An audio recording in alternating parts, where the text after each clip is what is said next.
इस वर्ष G20 summit के दौरान आपका भारत में स्वागत करने के लिए भारत और मैं स्वयं भी बहुत ही उत्सुक है। और जैसा राष्ट्रपति जी ने कहा, हम लोगों को मुझे जाना है बाद में कांग्रेस को एड्रेस करने के लिए, और इसलिए ज़्यादा अधिक समय न लेते हुए मैं मेरी बात को विराम देता हूं। मैं फिर एक बार राष्ट्रपति का बहुत बहुत धन्यवाद करता हूं।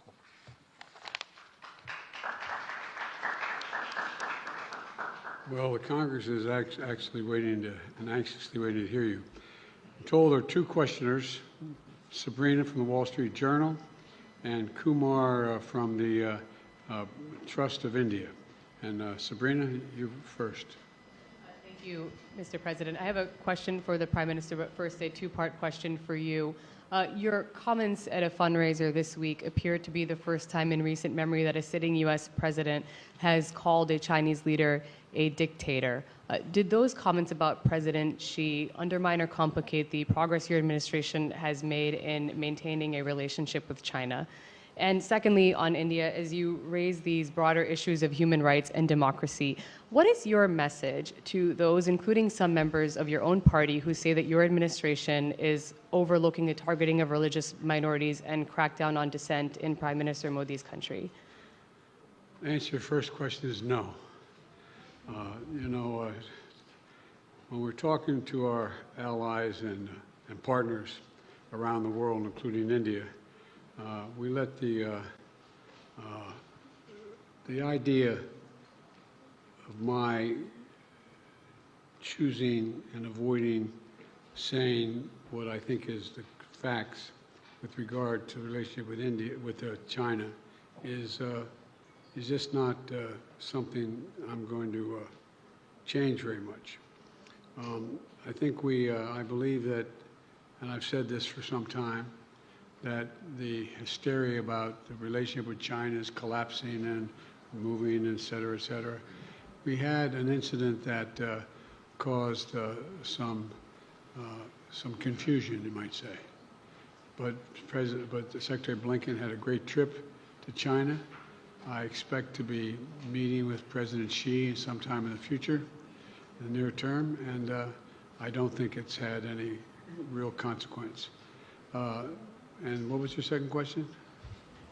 So as you raise these broader issues of human rights and democracy, what is your message to those, including some members of your own party, who believe that your administration is overlooking the targeting of religious minorities and a crackdown on dissent in India?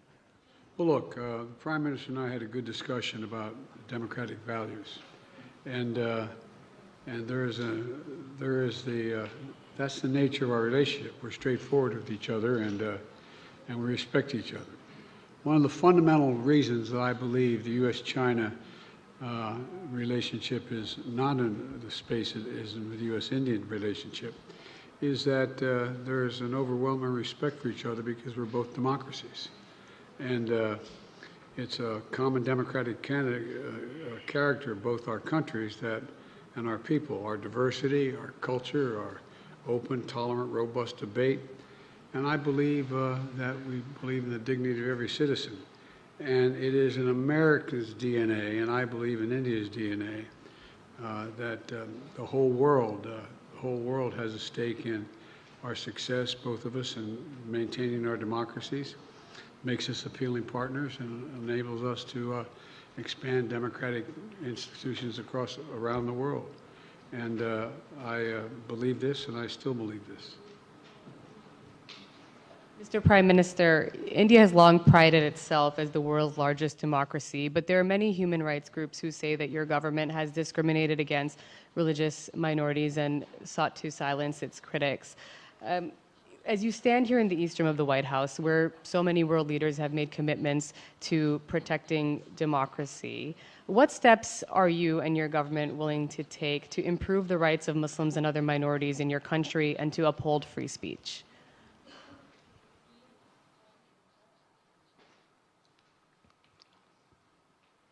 मुझे आश्चर्य हो रहा है कि आप कह रहे हैं कि लोग कहते हैं नहीं, भारत डेमोक्रेसी है।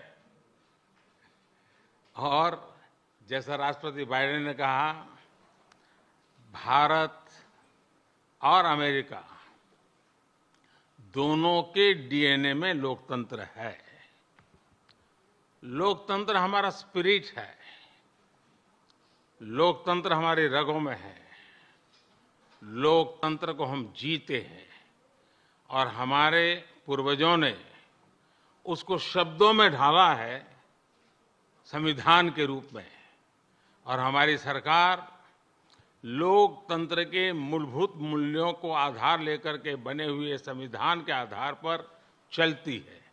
और हमारा संविधान और हमारी सरकार, और हमने सिद्ध किया है डेमोक्रेसी कैन डिलीवर। और जब मैं डिलीवर कहता हूं तब कास्ट, क्रीड, रिलीजन, जेंडर, किसी भी भेदभाव को वहां जगह नहीं होती है। और जब हम लोकतंत्र की बात करते हैं तब अगर ह्यूमन वैल्यूज नहीं है, ह्यूमैनिटी नहीं है, ह्यूमन राइट्स नहीं है, फिर तो वो डेमोक्रेसी है ही नहीं। और इसलिए जब आप डेमोक्रेसी कहते हैं, जब डेमोक्रेसी को स्वीकार करते हैं और जब हम डेमोक्रेसी को लेकर के जीते हैं, तब डिस्क्रिमिनेशन का कोई सवाल ही नहीं उठता है। और इसलिए भारत सबका साथ, सबका विकास, सबका विश्वास, सबका प्रयास, उन मूलभूत सिद्धांतों को लेकर के, और इसलिए हम चलते हैं। भारत में सरकार के जो बेनिफिट्स हैं वो एक्सेस टू ऑल है, जो भी उसके हकदार हैं उन सबको मिलते हैं। इसलिए भारत के लोकतांत्रिक मूल्यों में कोई भेदभाव नहीं है, न धर्म के आधार पर, न जाति के आधार पर, न उम्र के आधार पर, न भूभाग के आधार पर।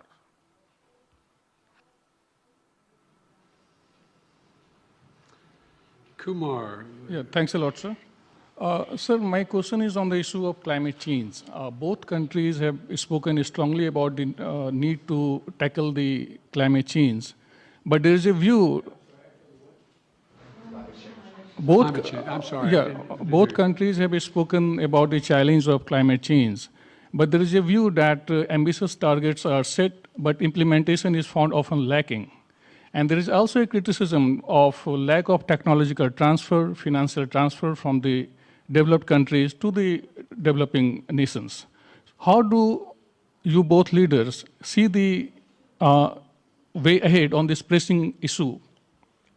Well, first of all, I think it is the existential threat to humanity, climate change. It's the most serious problem we face as human beings. We have to keep it below 1.5 degrees Celsius. We've made enormous progress here in the United States on dealing with this issue by doing three things. Number one, by insisting that we move every one of our industries into a position where they can take advantage of cheaper and more extensive and more available renewable energy, whether it's solar or wind or hydrogen and green hydrogen. There's a whole range of things we've been working on. In addition to that, we find ourselves in a position that what we've done is that we have significantly reduced for example, I made a commitment that we are going to make sure that by 2030, 30% of all our land and sea and oceans were in conservation, could not be developed. We're well on our way to doing that, and that's also absorbing carbon from the air as a consequence of that, because of the conservation. We are in a position as well, but we have provided for significant increase in funding for a whole range of issues, but not just for the United States, but for the rest of the world. For example, we're working with the G7 to provide for infrastructure work for dealing with global warming on the continent of Africa. In Angola, building the largest solar project, moving ourselves, having railway to go all the way across the southern from the Atlantic Ocean to the Indian Ocean in Africa, to be able to transport and do it cheaper and do it with less, how can I say it, less carbon emissions. We're trying to work with other countries to maintain their carbon sinks so they don't have to develop them like we did in causing pollution, and we're trying to figure out how to work out to pay them not to develop certain areas like the Amazon and Brazil. But there's a lot of technology that's available that we're sharing and we share with one another. We've learned how to do solar energy, which is considerably cheaper than it is for fuel, for fossil fuels. The same way dealing with not just solar, but dealing with wind. And so there's a lot of technology that we've developed, and we're well on our way, I think, to meeting the commitment we made that we made in Paris. And we're prepared to share all of that with India that has a desire to do the same.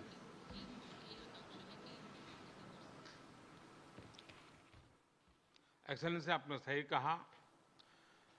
जहां तक भारत का सवाल है, environment, climate,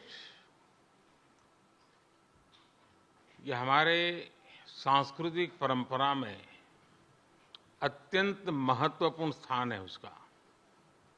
हमारे लिए environment ये article of faith है। ये कन्वीनियंस के कारण करने का हमारा काम नहीं है, हम ये मानते हैं। हम एक्सप्लॉइटेशन ऑफ नेचर में विश्वास नहीं करते हैं।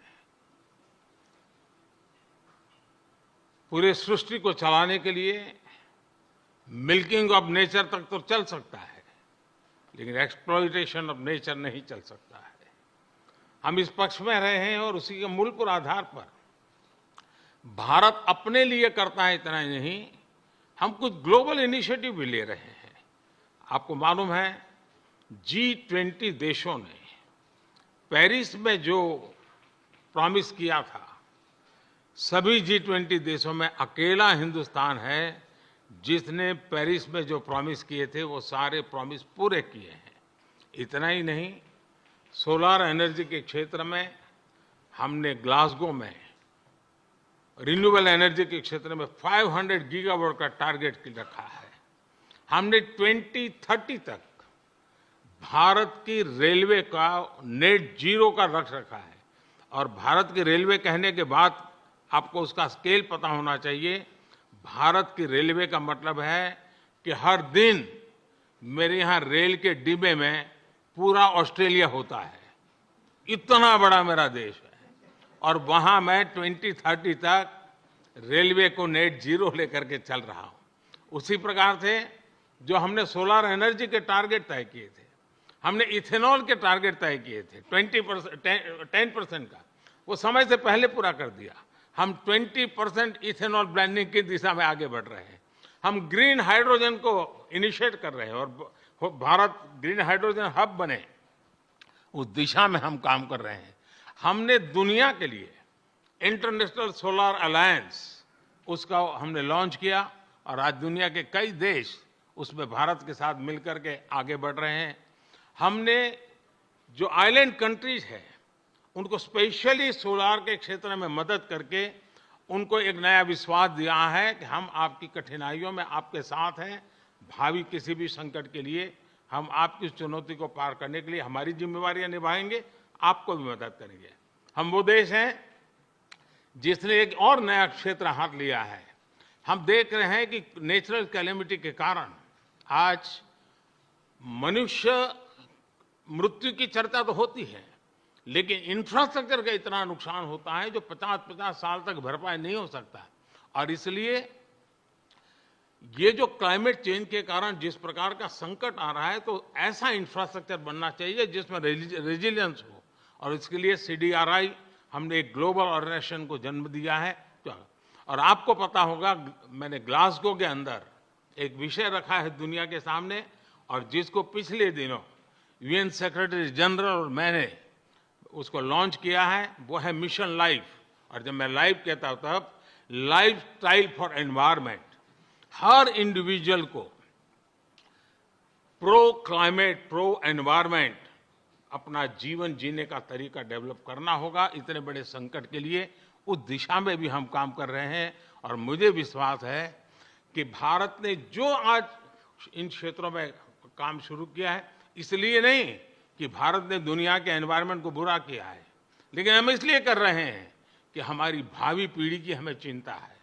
हम हमारी भावी पीढ़ी को ऐसा विश्व नहीं दे सकते हैं कि जिसके लिए उसके लिए जीना कठिन हो जाए। और इसलिए एक ग्लोबल रिस्पॉन्सिबिलिटी के रूप में भारत ने खुद ने कुछ बुरा नहीं किया है तो भी अच्छा करने में, योगदान देने में हम अग्रिम भूमिका निभा रहे हैं और हम आगे भी निभा रहेंगे।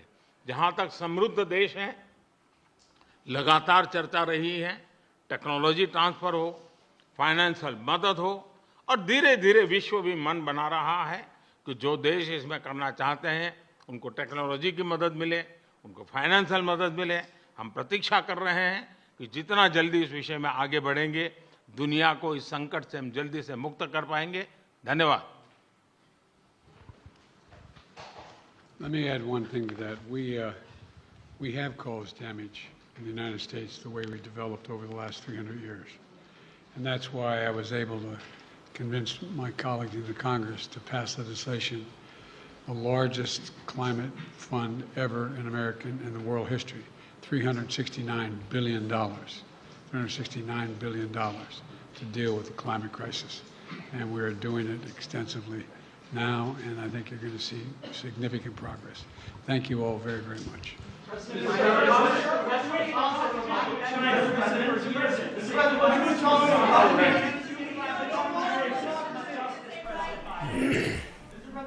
तो ये सीधी तस्वीरें व्हाइट हाउस से, जहां पर प्रेस स्टेटमेंट दोनों नेताओं ने दिया। आपसी शिष्टमंडल तब तक काफी देर हो चुकी थी। दरवाजा अंदर से बंद था। दरवाजा तोड़कर जब लोग अंदर गए तो उन्होंने कृष्ण की लाश पंखे से लटकी देखी। देश विदेश की तमाम बड़ी खबरों के लिए बने रहिए हमारे साथ। देखते